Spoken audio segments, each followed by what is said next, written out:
Friends, welcome to the target coaching classes. स्वागत है आपका मेरे चैनल पर। और आज हम क्लास 12 का फिर से एक इम्पोर्टेंट टॉपिक है गॉस थ्योरम, जो कि क्लास 12 के पॉइंट ऑफ व्यू से और एग्जाम के पॉइंट ऑफ व्यू से बहुत ही इंपॉर्टेंट टॉपिक है और ज़्यादातर एग्जाम में पूछा जाता है। इसके बहुत सारे एप्लीकेशन हमें देखने को मिलेंगे, लेकिन उन सभी एप्लीकेशंस में इस फॉर्मूले का और इसके स्टेटमेंट और इसमें जो प्रूफ हम अभी करेंगे उसका यूज लगभग सभी एप्लीकेशंस में होगा। तो इसको समझने के लिए आप इस वीडियो को एंड तक देखें, लाइक करें, कमेंट करें और सब्सक्राइब करें। अपने क्वेश्चन पूछ सकते हैं ताकि अगली वीडियो में मैं आपके क्वेश्चन का जवाब दे पाऊँ। तो आओ शुरू करते हैं गॉस थ्योरम। गॉस थ्योरम को पढ़ने से पहले इसमें 2-3 टर्म्स आएंगे, वो टर्म्स हमें पढ़ना जरूरी है। पहला टर्म्स है इसमें एरिया वेक्टर।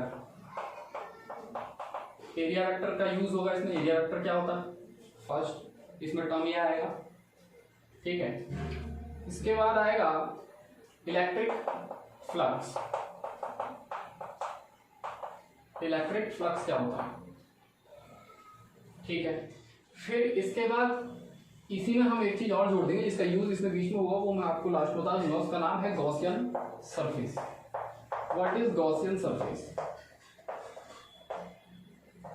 गॉस एक साइंटिस्ट का नाम है जिन्होंने अपने नाम पर इस थ्योरम का नाम रख दिया है। इस थ्योरम में हमें करना क्या पड़ता है, देखिए इसमें सबसे इंपॉर्टेंट है electric flux. Flux means to flow. एक एक करके हम इन सभी चीजों को समझेंगे। तो सबसे पहले हम देख लेते हैं, हमारे पास एरिया वेक्टर है। एरिया वेक्टर के लिए देखते हैं क्या है।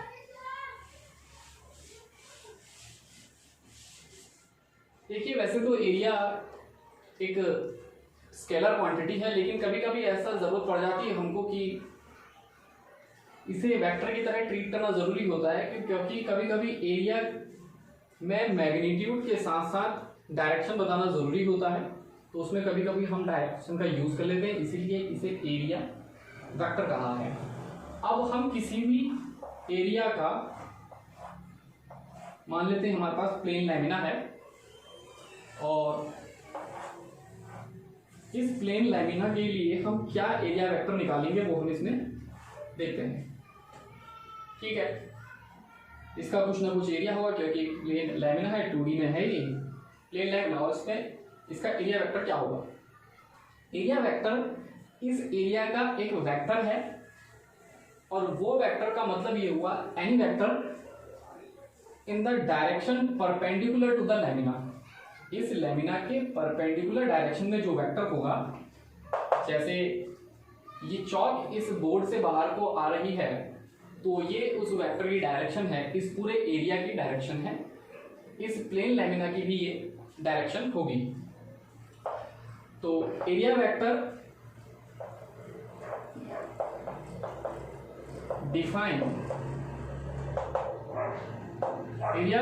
Defines the direction normally outward to the surface। किसी भी सरफेस के नॉर्मली आउटवर्ड डायरेक्शन में कोई एक वेक्टर है, उस वेक्टर को हम एरिया वेक्टर कह देते हैं। डिनोटेड बाई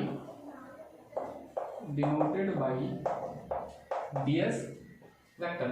इसको हम ds वेक्टर से डिनोट करते हैं। तो इससे नॉर्मल में बाहर को एरिया वेक्टर है और उसको हम डिनोट कर देंगे ds वेक्टर से। तो इस वेक्टर की डायरेक्शन में एक यूनिट वेक्टर भी होगा।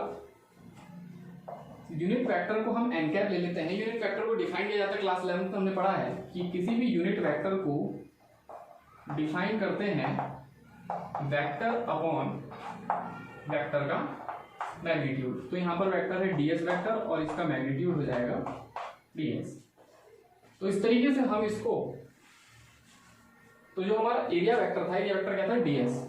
तो ds vector is equal to n cap ds, ये हमारा एरिया वेक्टर होगा। एरिया वेक्टर दो चीजों से मिलकर बना है, वेक्टर का मैग्नीट्यूड और इस वेक्टर की ही डायरेक्शन में एक यूनिट वेक्टर। तो हमारे टॉपिक के अंदर हम डीएस वेक्टर, एरिया वेक्टर का यूज करेंगे, क्योंकि हमें यहाँ पर इसके डायरेक्शन की जरूरत है, एरिया के डायरेक्शन की जरूरत है, इसीलिए एरिया के डायरेक्शन को बताने के लिए हमने इसका यूज किया हुआ है। इसके बाद हम नेक्स्ट टॉपिक देखते हैं।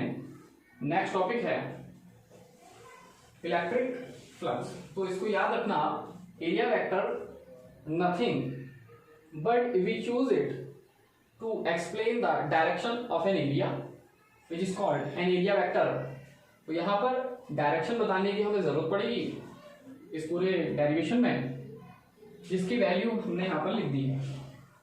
इसके बाद हम देखते हैं electric flux.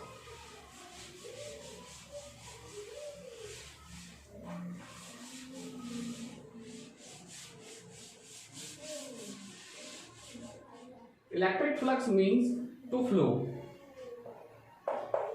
Electric flux mean to flow. Electric flux किसी भी, आप कह सकते हैं इलेक्ट्रिक फ्लक्स क्या बताता है कि इलेक्ट्रिक फ्लक्स किसी भी फील्ड के, अब वो कैसा भी फील्ड हो, चाहे वो इलेक्ट्रिक फील्ड हो, चाहे मैग्नेटिक फील्ड हो, या इसके अलावा कोई और फील्ड हो, तो किसी फील्ड में, इलेक्ट्रिक फील्ड के लिए माना कि इस पूरे एरिया में इलेक्ट्रिक फील्ड है, इतने के अंदर किसी चार्ज का फील्ड है, इस चार्ज के फील्ड में, अब चार्ज है तो इलेक्ट्रिक फील्ड लाइंस निकल रही होंगी, तो पूरे फील्ड के अंदर माना कि हमारे पास एक एरिया है, लेमिना है। हमें बताना है कि इस लेमिना में से कितनी फील्ड लाइंस इसे क्रॉस कर रही है नॉर्मली, कितनी फील्ड लाइंस इसे क्रॉस कर रही है। तो यहाँ पर आप देख रहे हैं कि इसमें टोटल 4 लाइंस में, फॉर एग्जांपल हम सपोज कर लेते हैं, यहाँ पर देख रहे हैं कि टोटल 4 लाइन में इसे क्रॉस किया हुआ है। एक दूसरा फील्ड हमने ले लिया और उस फील्ड में आप देख पा रहे हैं कि 3 लाइंस में क्रॉस किया हुआ है। तो किसी भी फील्ड में, किसी एरिया को जितनी ज्यादा फील्ड लाइन क्रॉस करेंगी, वहां पर इलेक्ट्रिक फील्ड की स्ट्रेंथ उतनी ज्यादा होगी।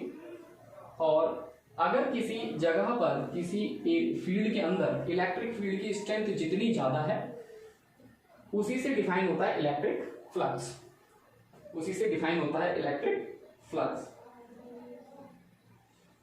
तो इलेक्ट्रिक फ्लक्स क्या है? It is the strength of electric field at any point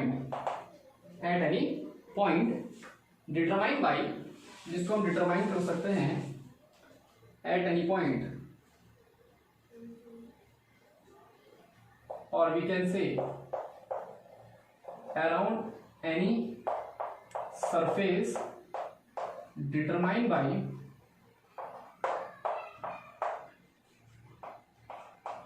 how many number of electric field lines crossing the surface। तो इलेक्ट्रिक फ्लक्स क्या है? शॉर्ट में अगर इसको हम समझे तो इलेक्ट्रिक फ्लक्स क्या है? इलेक्ट्रिक फ्लक्स किसी भी सरफेस के नॉर्मली जितनी ज्यादा फील्ड लाइंस इसे क्रॉस कर रही हैं, वहां पर इलेक्ट्रिक फील्ड की इंटेंसिटी उतनी ही ज्यादा होगी। तो electric flux is the short में लिख सकते हैं, is the density of field lines. जहां पर इलेक्ट्रिक फील्ड लाइंस की डेंसिटी ज्यादा है, इसको नोट कर सकते हैं, जहां पर इलेक्ट्रिक फील्ड लाइंस की डेंसिटी जितनी ज्यादा है, वहां पर इलेक्ट्रिक फ्लक्स उतना ज्यादा होगा। और वाइस वर्सा भी कह सकते हैं कि जहां पर फ्लक्स ज्यादा है वहां पर फील्ड लाइन ज्यादा है, या जहां पर फील्ड लाइन ज्यादा वहां पर फ्लक्स ज्यादा है। इसके बाद हम अपने मेन टॉपिक पर आते हैं, गॉस थ्योरम पर।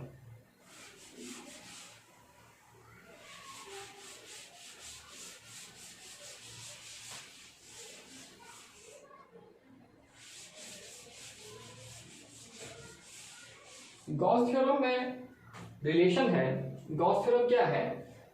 It is the relation between flux, की टोटल फ्लक्स कितना है, and the charge enclosed by, it is the relation between electric flux and the charge enclosed by the surface. अब इस surface ने कितना चार्ज एनक्लोज किया हुआ है? Total Q charge.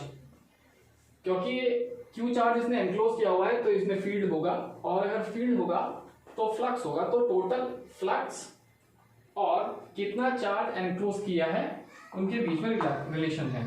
दूसरी बात, फ्लक्स को हम कैसे डिफाइन करते हैं वो देख लेते हैं कि इलेक्ट्रिक फ्लक्स अगर किसी भी क्लोज सरफेस में फील्ड लाइंस कुछ क्रॉस कर रही हैं तो फ्लक्स डिफाइन होगा इन लाइन से, क्योंकि ये एक प्लेन लाइना है तो इसके पास एक एरिया वेक्टर होगा जिसकी डायरेक्शन ये होगी, और इलेक्ट्रिक फील्ड की डायरेक्शन भी यही है, यानी कि दोनों एक दूसरे के पैरेलल हैं। तो फ्लक्स इलेक्ट्रिक फील्ड की इंटेंसिटी और एरिया वेक्टर की डायरेक्शन पे डिपेंड करता है। ठीक है, अभी तो ये दोनों एक दूसरे के पैरेलल है, तब क्या होगा जब इलेक्ट्रिक फील्ड, क्योंकि डीएस वेक्टर तो हमेशा नॉर्मली बाहर को रहेगा, इलेक्ट्रिक फील्ड ऐसा हो सकता है कि इलेक्ट्रिक फील्ड ने डीएस वेक्टर के साथ थीटा एंगल बनाया हुआ है, क्योंकि इसने इसके साथ थीटा एंगल बनाया हुआ है तो ये वाला कंपोनेंट हो जाएगा ई कॉस थीटा। अब इलेक्ट्रिक फील्ड का कौन सा कंपोनेंट उसकी डायरेक्शन में है, तो इलेक्ट्रिक फील्ड का कौन सा कंपोनेंट हो जाएगा? ई कॉस थीटा, और डीएस वेक्टर। तो टोटल फ्लक्स क्या हो गया? Total flux is equal to E DS cos theta. Cos theta के लिए हमारे पास कौन सा प्रोडक्ट आता है? डॉट प्रोडक्ट, तो इसलिए हम इसको यहाँ पे लिख सकते हैं ई डॉट डीएस, क्योंकि डॉट प्रोडक्ट से हमेशा हमें एक स्केलर क्वांटिटी मिलती है, तो इसका मतलब ये हुआ कि electric flux is a scalar quantity. तो इलेक्ट्रिक फ्लक्स एक स्केलर क्वांटिटी है। तो टोटल इलेक्ट्रिक फ्लक्स हमारे पास कितना हो गया? ई डॉट डीएस। ठीक है, तो इलेक्ट्रिक फ्लक्स में क्या आएगा यहां पर कि इफ इलेक्ट्रिक फ्लक्स में आप इसको आगे जोड़ सकते हैं उसी टॉपिक में, if E vector making an angle theta with the direction of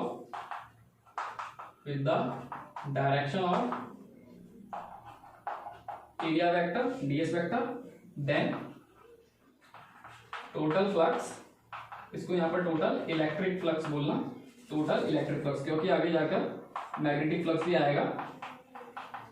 electric flux phi is equal to E dot DS, क्योंकि ये एक स्केलर क्वांटिटी है। इसकी यूनिट देख लेते हैं क्या होगी। Unit is equal to electric field की यूनिट क्या थी, हमने पिछले टॉपिक में क्लियर किया हुआ है, यहां से निकाल सकते हैं, is equal two upon Q Newton पर कूलॉम। न्यूटन पर कूलॉम तो इलेक्ट्रिक फील्ड की यूनिट हो गई, और डीएस एरिया है तो मीटर स्क्वायर, यानी कि न्यूटन मीटर स्क्वायर पर कूलॉम या फिर कूलॉम इनवर्स लिख सकते हैं। तो ये इसकी यूनिट हो गई। आप मुझे इसकी डायमेंशन कमेंट सेक्शन में बता सकते हैं कि टोटल इलेक्ट्रिक फ्लक्स का डायमेंशन क्या होता है। आप यहां से कैलकुलेट कर सकते हैं, फोर्स की डायमेंशन, एरिया की डायमेंशन और कूलॉम इलेक्ट्रिक चार्ज की डायमेंशन से बता सकते हैं। आप इसको पॉज करके नोट कर सकते हैं।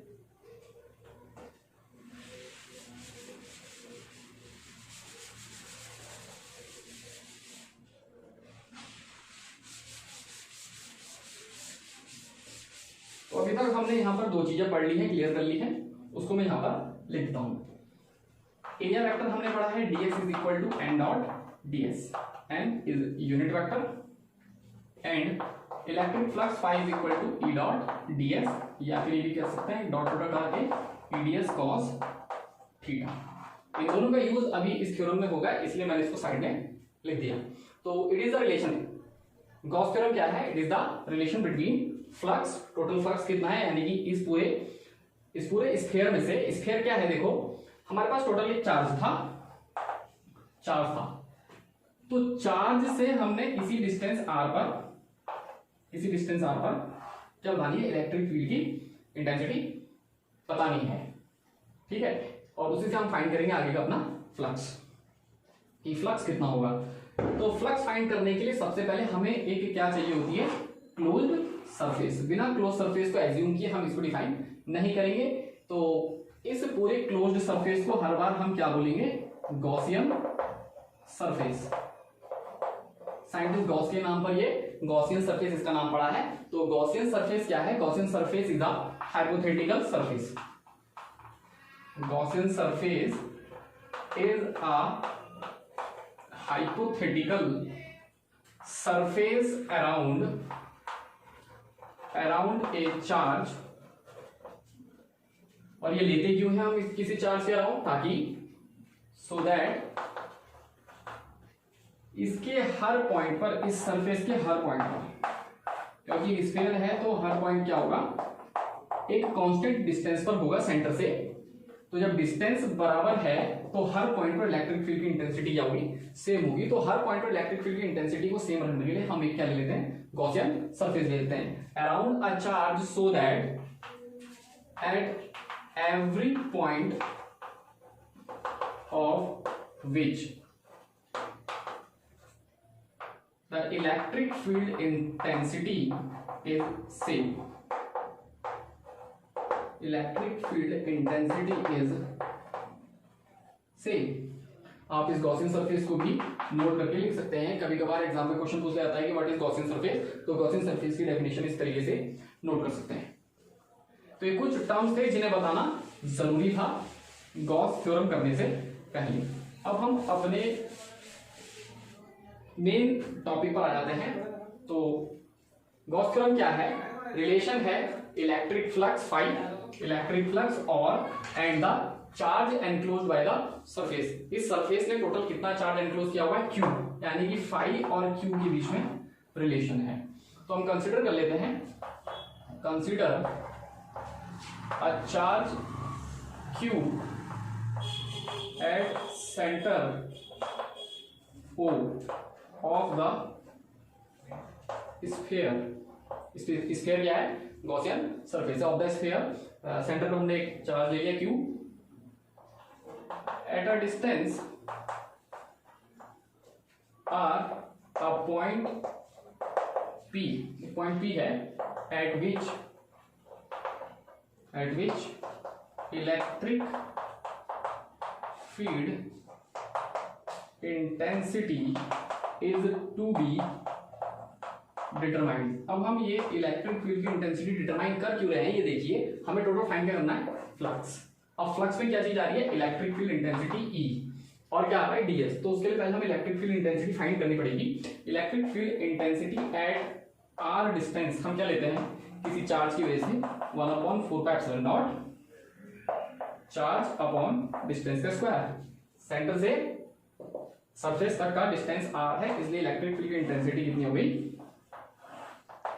क्योंकि हमने बाय कन्वेंशन इस चार्ज को प्लस क्यू लिया हुआ है, तो प्लस क्यू चार्ज की वजह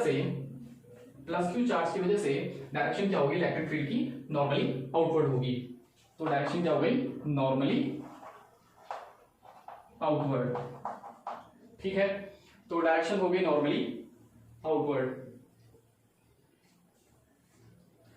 नाउ अब हम क्या देखेंगे, अब हमें अपना मेन टॉपिक फिर से फ्लक्स फाइंड करना है टोटल, क्योंकि फ्लक्स और चार्ज के बीच में ये रिलेशन है। तो उसके लिए पहले हम ये देख लेते हैं डीएस क्या है, क्योंकि डीएस भी नॉर्मली आउटवर्ड बाहर को होता है, तो ई और डीएस दोनों की डायरेक्शन क्या हो गई है, सेम हो गई है।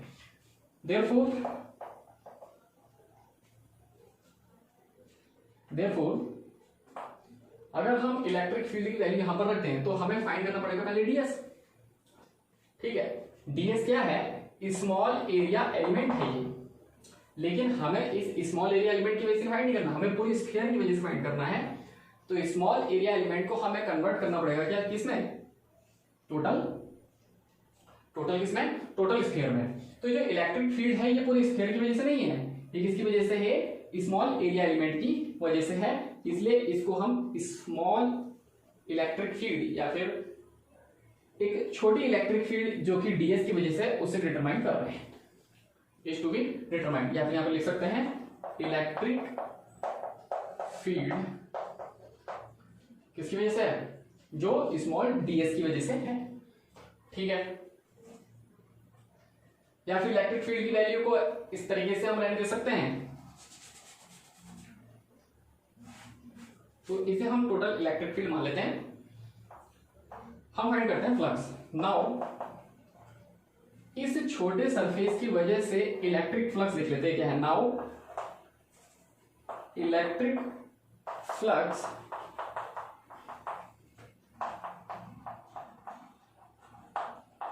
Through passing through ds area element. छोटे एरिया एलिमेंट की वजह से कितना फ्लक्स होगा, क्योंकि एरिया एलिमेंट छोटा है तो फ्लक्स भी d5 से डिनोट करेंगे, E dot ds। Total electric flux के लिए हमें क्या करना पड़ेगा, टोटल इलेक्ट्रिक फ्लक्स के लिए हम इसे क्या कर देंगे, इंटीग्रेट कर देंगे। Total electric flux phi is equal to d5 को क्या कर दिया, इंटीग्रेट कर दिया, या फिर हम यहां पर इंटीग्रेटिंग बोथ साइड करके भी हम इसको आगे सॉल्व कर सकते थे। तो टोटल इलेक्ट्रिक फ्लक्स को हम यहां पर भी किया है कि d5 को इंटीग्रेट कर दिया, तो d5 की वैल्यू हो गई E डॉट ds। यहां पर हम इलेक्ट्रिक फील्ड की वैल्यू को रख लेंगे और फिर इसे हम सॉल्व कर देंगे।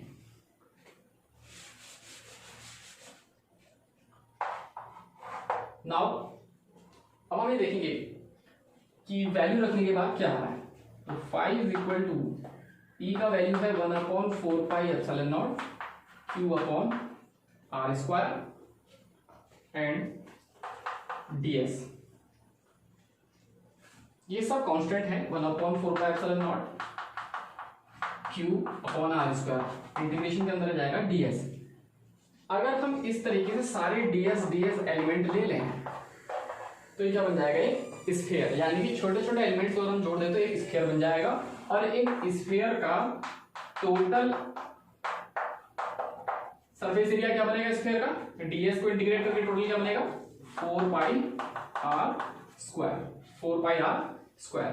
तो 4 pi r square, 4 pi r square cancel हो गया, phi is equal to q upon epsilon naught. ये है इसका प्रूफ, यहां से इसका हमने प्रूफ लिया हुआ है, ये इसका प्रूफ है। इस पे लिखा हुआ है कि इसका स्टेटमेंट क्या बनेगा, तो प्रूफ के बाद स्टेटमेंट हम यहां से जोड़ दे लेंगे। ये जो भी लास्ट में टर्म आया है निकलकर हमने जो फाइंड किया हुआ है, जो इसका प्रूफ है, स्टेटमेंट इसी से बना लेंगे। स्टेटमेंट मैंने शुरू में इसलिए नहीं बताया, वैसे ज्यादातर वीडियो लेक्चर्स में इसे शुरू में बताया जाता है, इसे शुरू में इसलिए मैंने बताया क्योंकि तब आपको समझ में आता कि भाई क्या है ये। तो अब हमारे पास प्रूफ आ चुका है, तो अब इससे हम स्टेटमेंट बनाएंगे।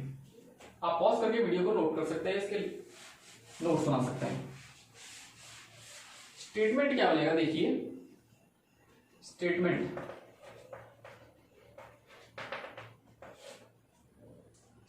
Is the total flux. तो टोटल फ्लक्स है phi around any closed surface, around any closed surface. तो टोटल फ्लक्स है फाई, वो कितना आया है, कितना आया है देखो, Q है और अपॉन में क्या है एप्सिलॉन नॉट। Q क्या है भाई हमारा, टोटल चार्ज, टोटल चार्ज है, ठीक है। तो the total flux around any close surface is equal to the किसके इक्वल आया है,